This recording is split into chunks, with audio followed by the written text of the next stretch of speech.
Welcome back to the Piping Pastor. Today we'll have kind of an odd crossover mix of poetry in the Bible and theology talks. So buckle up.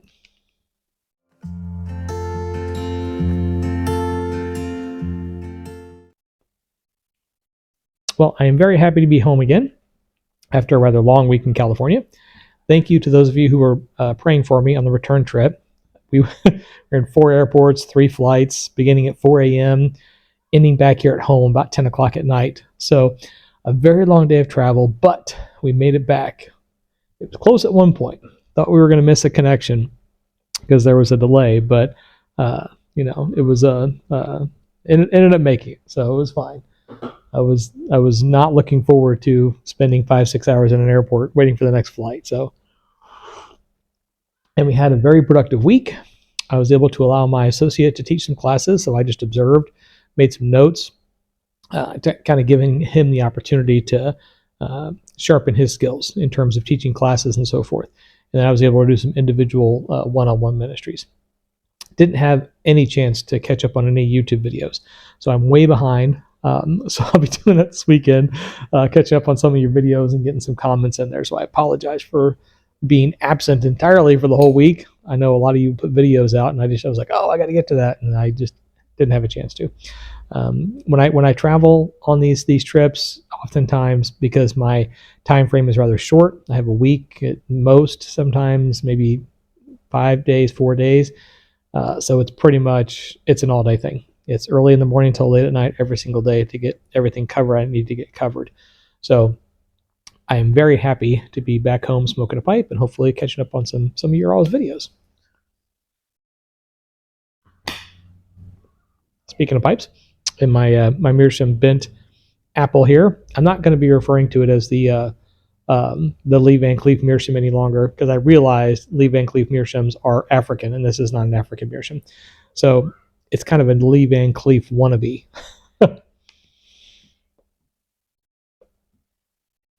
But still a pretty cool Meerschaum. And Meerschaum is my favorite pipe material, as I think I've mentioned before. So I really enjoy these. I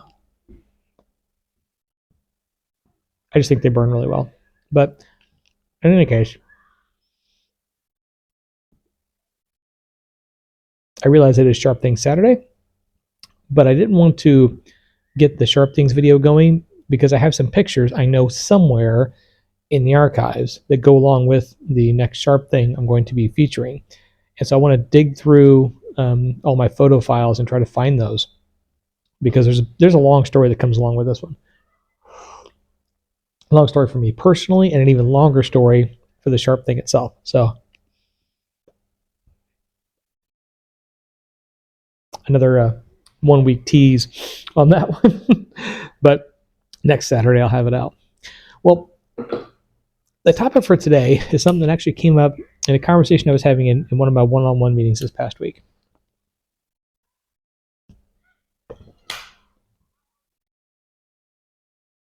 As some of you know, because I've mentioned before, my area of research is science and religion.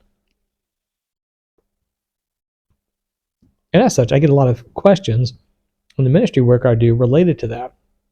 And one of the topics of discussion I got into this past week was on Panentheism. Now, Panentheism is different than pantheism. Pantheism is God as the world in a physical sense, like Gaia theory, that kind of thing. Panentheism is a bit more complex. Panentheism is God as in and through everything, through the presence of God's actions, but God's personhood is separate from reality, not wholly other in like the Barthian sense, but rather in and through an intimate relationship with us in the created order. And as I was having this discussion with this person, they thought, well, I'm too scientifically minded to be a Christian. They were considering exploring other faith traditions and maybe dabbling here and there because they were a very scientifically minded person, and they thought faith is irreconcilable with that. And it's not. In point of fact, when you have science and theology disagreeing, you either have bad science or bad theology, because they all point to the ultimate source of truth, right? The object of science is the pursuit of truth, the object of true science. is the pursuit of truth, right? And God is the ultimate source of truth because God is the ontological source of the universe. So while science deals with the measurable aspects of reality, i.e. the penultimate truths, it points towards the ultimate truth. It has to go along the same pathway. Otherwise, it's not true scientific inquiry, seeking truth. So there's no reason why you can't have a scientifically minded person who looks at the universe through the lens of microbiology and physics and so forth, and still have a deep and abiding faith in God. And that's where we have panentheism, God in and through the created order. And so I was reading through my copy of Tennyson today because I was like, I know there's something in there. I remember reading something in Tennyson that really spoke to this. And I found it. And of course, the title of the poem is The Higher Pantheism. Now, Panentheism wasn't really a thing in Tennyson's day. The science had not progressed far enough for that to really be a viable theory. And pantheism, the way many people spoke of it, was heretical. The idea of it was like druidic and so on and so forth. So he's kind of taking a risk here. But the way he describes higher pantheism really lines up with what we refer to today as panentheism. So I wanted to read it to you here. The sun, the moon, the stars, the seas, the hills, and the plains, are not these, O soul, the vision of him who reigns? Is not the vision he, though he may not be which he seems? Dreams are true while they last, and do we not live in dreams? Earth, these solid stars, this weight of body and limb, are they not sign and symbol of thy division from him? Dark is the world to thee, thyself art the reason why, for he is not all but thou that hast power to feel I am I. Glory about thee without thee, and thou with fullest thy doom, making him broken gleams, and still splendored in the gloom. And this is the part here that I think is most poignant for us today.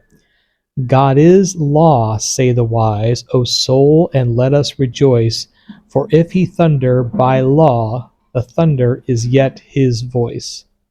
Law is God, say some, no God at all, says the fool, for all we have power to see is straight staff bent in a pool.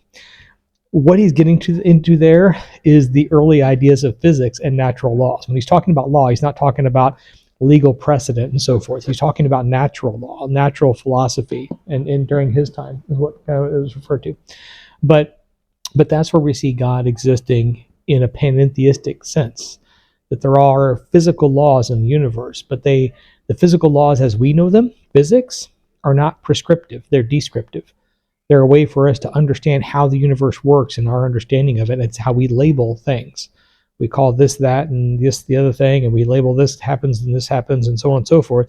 But it's us seeing the actions of God and then labeling them in human terms. So the laws of physics are not disproving God somehow, right? The argument that Hume made about miraculous signs acting as an obvious thing that God could not do, right? Breaking the laws of the universe.